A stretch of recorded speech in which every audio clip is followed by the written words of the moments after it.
바람의 머신러닝 강의 62번째 시간 시작하겠습니다. 계속해서 우리가 로스 펑션 관련된 부분들을 짚고 있는데 오늘은 로그 함수에 대해서 조금 설명을 하고 넘어가겠습니다. 저희가 이제 하고 있는 게 그 수학적인 그 기초들이 좀 많이 필요합니다. 그래서 고등학교 수학 정도는 이미 알고 있다고 생각을 하고 이렇게 진행을 하면은 굉장히 좀 편할 것 같은데 저도 그렇지 않고 좀 다시 한번 고등학교 수학이 잘 기억이 안 나시는 분들을 위해서 간단한 내용이라 그래도 한 번 더 짚고 이렇게 좀 천천히 진행을 하고 있습니다. 그래서 지난번에 그 로스 펑션에 대해서도 간단히 설명을 하면서 좀 두 가지 것들이 있다 그랬었죠. 그러면서 교차 엔트로피 오차라는 거를 제가 좀 설명을 드렸습니다.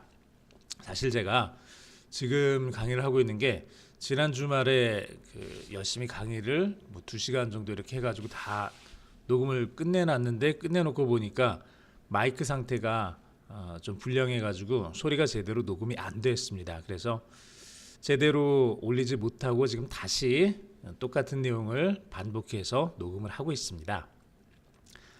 자, 교차 엔트로피 오차에 대해서 우리가 생각을 할 때 여기 t라는 값이 들어가서 여기 0, 0, 0이 되면 t가 0일 때는 여기 로그에 있는 또 다른 들어오는 신호값에 대한 거를 무시하고 그냥 0으로 만들어 버린다라고 했죠. 엔트로피라는 자체가 불필요한 신호를 최대한 걸러주는 게 엔트로피라는 말을 쓸 때 많이 그 속에 담겨 있는 의미입니다. 그래서 엔트로피를 계산을 한다라는 얘기는 최대한 그 신호 중에서 내가 원하는 신호만을 최대한 잡아내고 그렇지 않은 좀 필요 없는 불필요한 노이즈와 같은 그런 잡음 같은 신호들은 최대한 없애버리는 것, 걸러버리는 것.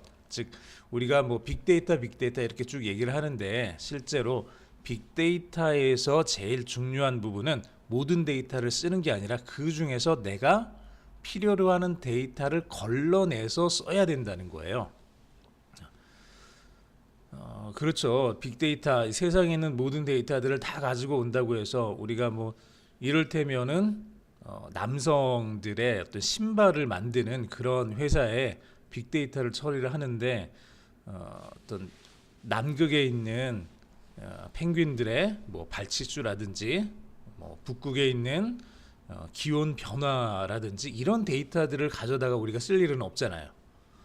필요한 데이터들을 가지고 와도 그것만 해도 충분히 많기 때문에 최대한 많은 데이터 속에서 불필요한 것들은 걸러내는 것, 삭제하는 것, 없애버리는 것, 이게 지금 굉장히 중요한 기술입니다. 그래서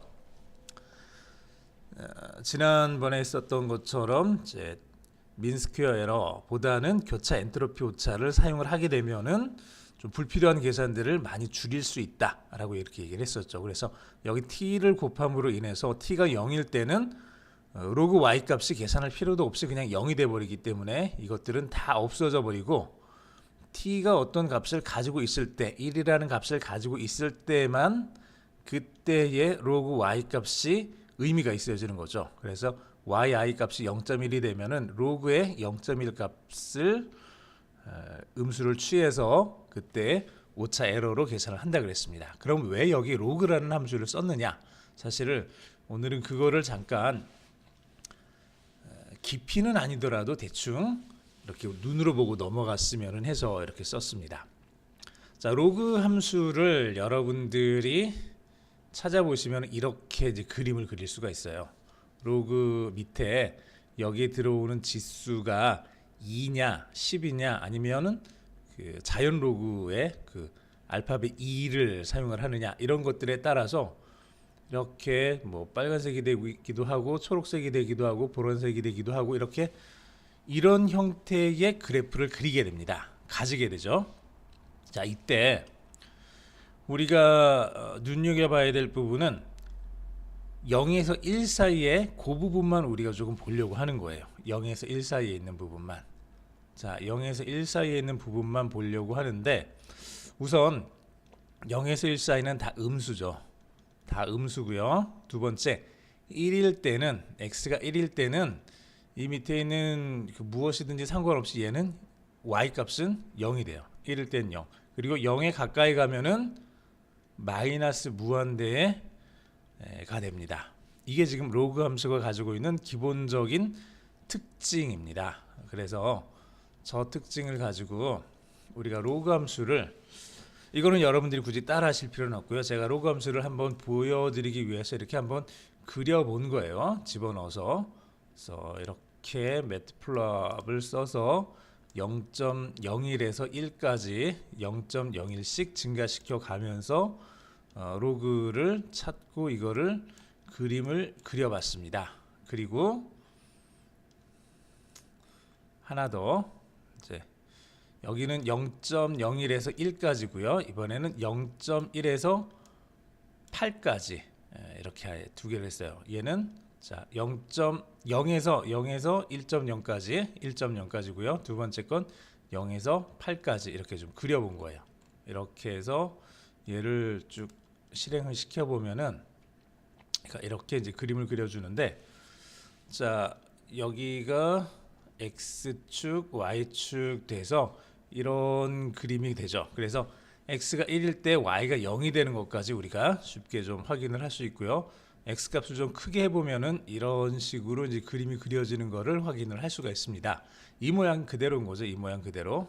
자 저런 식으로 이제 그림이 그려지는데, 여기에서 우리가 원하는 거는 0에서 1 사이, 0에서 1 사이, 사실은 요 그래프예요. 그리고 저 값을 우리가 다시 한번 뒤집어서 마이너스 음수를 취해서 그려봤습니다. 그러면 이제 이렇게 그려지게 될 거고, 이 그래프의 점에서부터 y 이꼴 0이 되는 점까지의 요 높이 지금 파란색 막대기가 가지고 있는 각각의 높이들을 우리가 계산을 해보면, 자 로그의 0일 때는 얘는 무한대가 될 거고요.